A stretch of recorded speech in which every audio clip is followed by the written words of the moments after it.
Chapter 51 Doing Homework. Our character is a young boy. He is a student. Today, he has a lot of homework.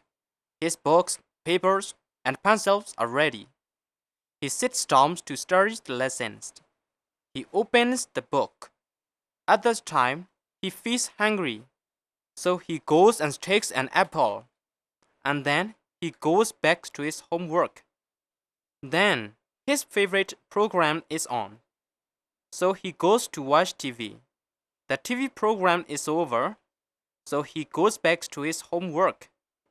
At that moment, he wants to listen to music. So he turns on the radio. The music is so great that he can't help dancing. So he dances around the radio. When he gets tired, he looks at the clock on the wall. It is late. He has to get to work. Finally, he finishes at all. He puts